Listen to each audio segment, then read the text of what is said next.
Bismillahirrahmanirrahim. Assalamualaikum warahmatullahi wabarakatuh. Waalaikumsalam warahmatullahi wabarakatuh. Pertama saya ucapkan terima kasih untuk adik-adik sudah mau datang ke ruangan mikah. Tapi sebelum itu kakak minta satu orang dulu untuk pimpin doa sebelum kita.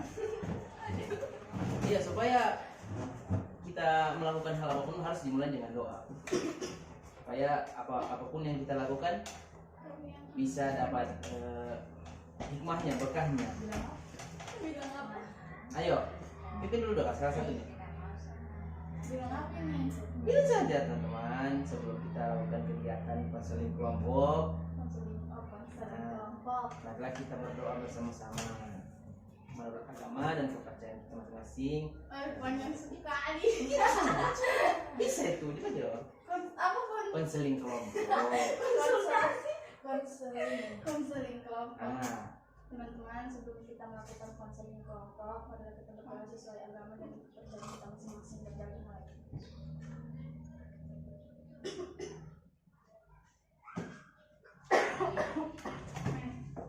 Oke, sebelumnya kamu lagi tahu nama aku siapa? Nama siapa? Tidak. Tidak. Tidak.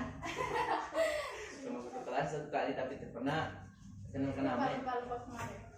Namanya kakak itu Hamzah. Biasa dipanggil, kalau teman-teman panggil itu Anca kali ya.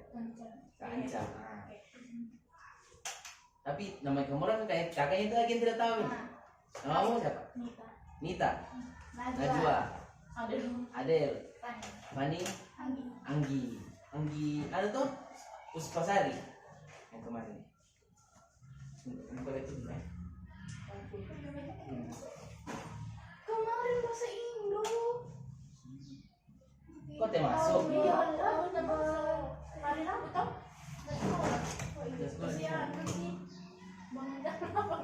Iya, wis ya kalau ya. Ini sebenarnya kalian sebenarnya kalau tidak ada anda saya begini memori. Jadi nanti tinggal diedit juga nanti. Itu dia. Jadi edit, potong.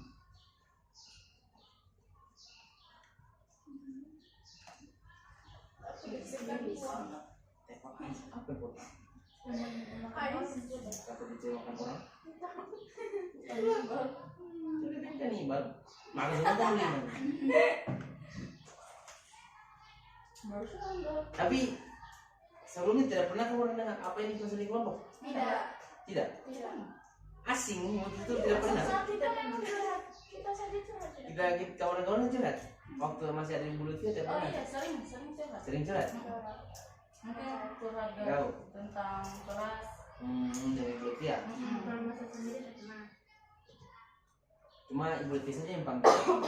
Orang datang sendiri tidak pernah.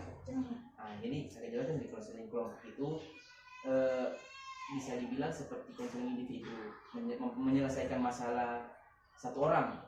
Tapi dalam konseling kelompok itu teman-teman kalian ini satu kelompok ini saling memberikan saran, membantu untuk bagaimana supaya selesai masalahnya satu orang ini. Makanya kita bilang kenapa panggil teman-teman yang kau percayai. Makanya itu kabar berarti kamu orang sudah dia percaya. Itu maksudnya karena satu orang ini masalahnya akan dibahas tuntas, akan dibahas teman-temannya yang lain bisa mungkin bakal kasih saran atau apa itu sama seperti kayak kamu orang punya masalah pribadi terus datang sendiri sama, cuma ini bedanya berkelompok gitu dia. Oke. Sebelum mulai tuh sesiap ke ini sudah sesiap.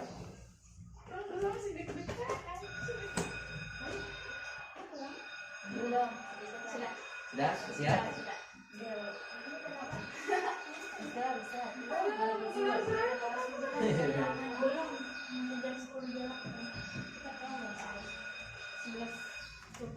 Apa masalah? Keluarga. Keluarga yang mana dulu? Tidak apa-apa. Cerita saja. Begitu memang. Karena itu beberapa kali juga dapat orang yang kalau terjadi pasti keluar dari mata. Beberapa kali. Banyak sebenarnya. Sudah sering malah. Banyak. bukan cuma di sini, di kampus pun nggak masih di kampus sudah banyak juga orang cerita. Teman-teman sendiri, kadang ada yang anak apa teman-temannya adik-adikku gitu, yang datang makin kan sudah biasa kalau ada yang menangis, ada yang mungkin terharu karena masalahnya berat, sudah apa keluarkan. Menangis itu bukan sebenarnya menangis itu bukan semestinya kita itu lemah, tidak, malah kita kuat. Orang yang tidak bisa menangis itu orang yang lemah sebenarnya, orang yang pura-pura kuat, orang yang tidak menangis. Kenapa? Jadi itu tuh menangis. Daripada kau pendam sendiri.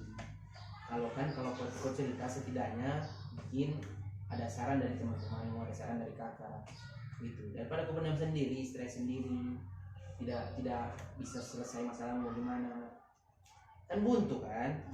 Itu kita bilang coba cerita mulai dari mana, terserah dari kau yang mana nyamanmu, mulai dari mana.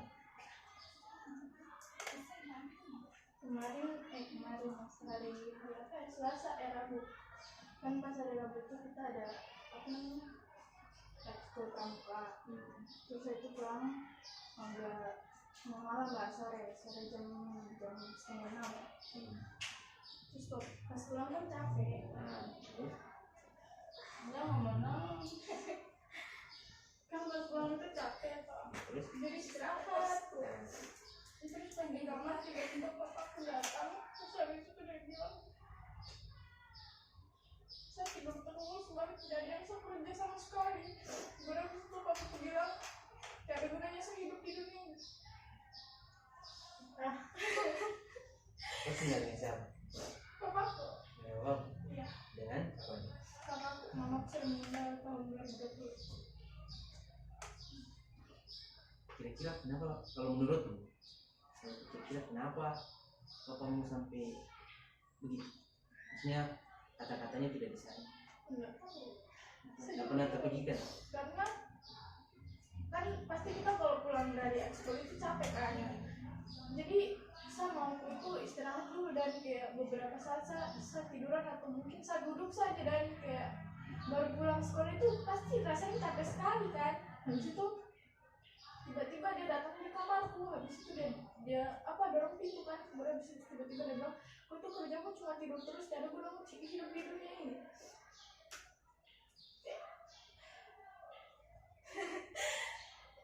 Tapi mohon maaf kata-katanya. Kamu ada nikah ulang atau tidak? Tidak. Berarti cuma ke orang tiga saja. Iya. Terus saya juga punya Ada deh. Kita umur berapa? Umur 6 tahun.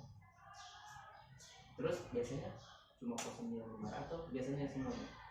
Enggak pernah, kakakku sama adikku enggak pernah dengar. Nggak pernah dimarahin itu bagaimana tuh? Pokoknya kalau misalnya kakakku ada barang yang hilang, pasti ujung-ujungnya misalkan saya dengan saya mau pakai dengan sedih. Pokoknya apapun masalahnya pasti ujung-ujungnya ke saya. Tidak pernah tuh, maksudnya kayak misalkan diskusi sama bapakmu. Saya step parent, jadi kakakku kan kalau misalnya bicara sama saya nanti dia betul-betul apa ya, Senang hatinya, moodnya bagus. Maksudnya tidak bisa, maksudnya saya tahu tidak, saya maksudnya tidak pernahkah kayak lihat dari sisi yang lain. Kalau menurutmu kenapa bisa bapakmu pilih kasih, sementara sama saudara-saudara yang lain tidak? nggak tahu. Itu mungkin karena faktor apakah mungkin ini mungkin hanya dari persepsi belaka loh. Bapakmu begitu itu karena tidak ada sosok ibumu yang ganti. Karena yang diharap kamu laki-laki perempuan? Laki-laki. Demo? Nah, mungkin yang kakak tangkap dari bapakmu begitu itu karena yang diharapkan itu sama kamu itu ada sosok ibumu yang sama kali melekat sama kamu. Itu yang mungkin diharapkan sama bapakmu. Ini hanya persepsi yang kakak lihat dari penglihatan dari seorang laki-laki. Itu yang kakak perhatikan dari bapak. Dari teman-teman yang lain mungkin ada saran bagaimana? Maksudnya kalau misalkan apa yang dilakukan bapakmu atau apa yang kau lakukan itu salah atau benar ya, mungkin ada saran-saran dari teman-teman gimana? Mungkin yang bilang kakak tadi itu benar. Apa kalau bilang kemarin kan sehabis mau meninggal kalau berubah sikapnya, mungkin karena dia juga kayak berharapkan kau karena kau adikmu kan masih kecil, dia trauma tapi dia masih kecil, jadi dia berharapkan kau bisa kayak menggantiin sosok mamamu gitu. Bisa jadi. Cuman kembali lagi perlakuannya bapakmu ke kamu itu sebenarnya bukan tidak dibolehkan, maksudnya tidak wajar, tidak seharusnya dibilangkan seperti itu. Lalu tidak seharusnya. Mungkin bisa jadi bapakmu mungkin lantaran emosi, mungkin karena capek, pulang kerja atau apa. Bapaknya kan bukan satu kali, bukan satu kali, Itu kan berkali-kali. biasanya dia marah itu cuma karena kau tidur terus atau bukan tidur terus, istirahat atau dalam hal apapun. Dalam hal apapun. Contohnya yang lain?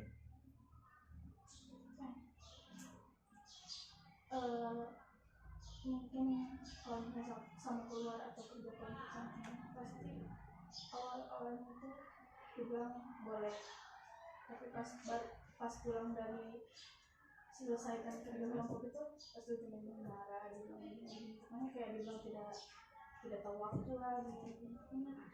Serba salah. Cuma ya mungkin lah karena kan gue belum juga jadi orang tua, kakak juga masih sama seperti kalian, masih muda, masih pengen juga jalan-jalan keluar dengan teman-teman. Cuman kakak berpikir juga bapakmu itu kayak seperti yang kau bilang tadi, bapakmu itu masih mungkin ada rasa sayang atau kangen mungkin sama ibu. Itu mungkin permasalahan terbesarnya dari situ. Cuman kalau dari kakak, bagaimana caranya kamu itu berdamai dengan keadaan? Maksudnya berdamai dengan keadaan itu coba juga pahami keadaan bapakmu dengan keadaanmu. Maksudnya disinkronkan, disamakan keadaanmu sama keadaan bapakmu. Maksudnya tidak juga harus instan kalau lakukan, tidak. Itu perlahan-lahan. Karena memang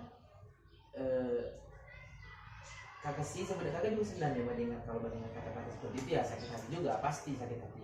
Siapapun itu, jadi kita nabi, kita ini kan manusia biasa kan, pasti ada saja perkataannya orang yang tidak masuk di hati, pasti ada, tidak mungkin tidak ada, walaupun kita sempurna.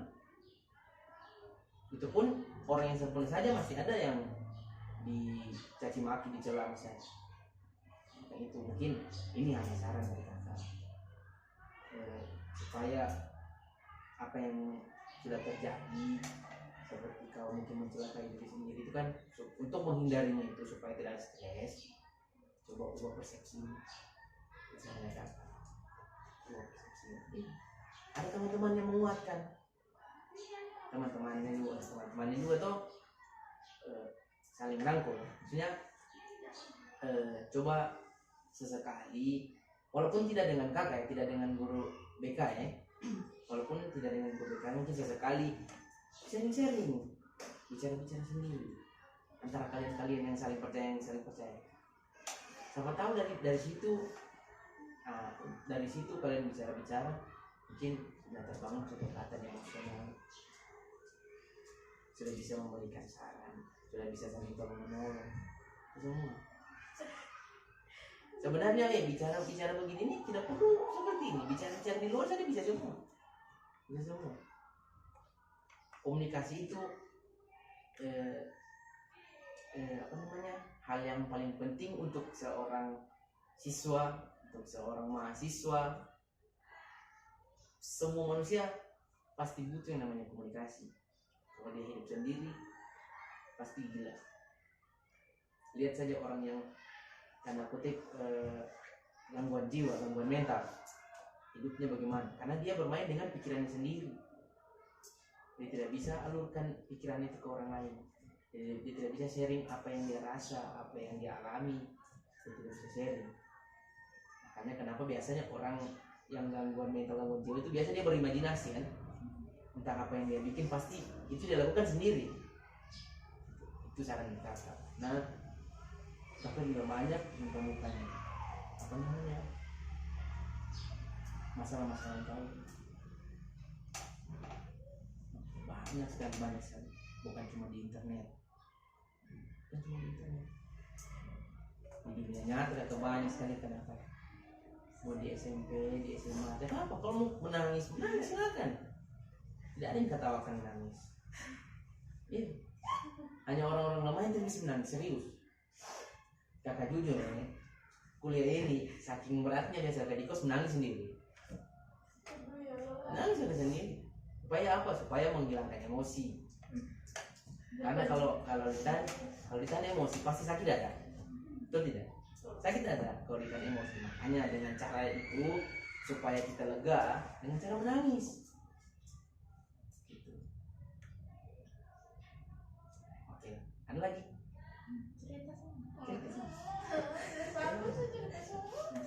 Oh, tunggu dulu kan. Kalau begitu mending kakak akhir saya dulu ini untuk video. Nah, dari situ kita bicara lagi. Oke?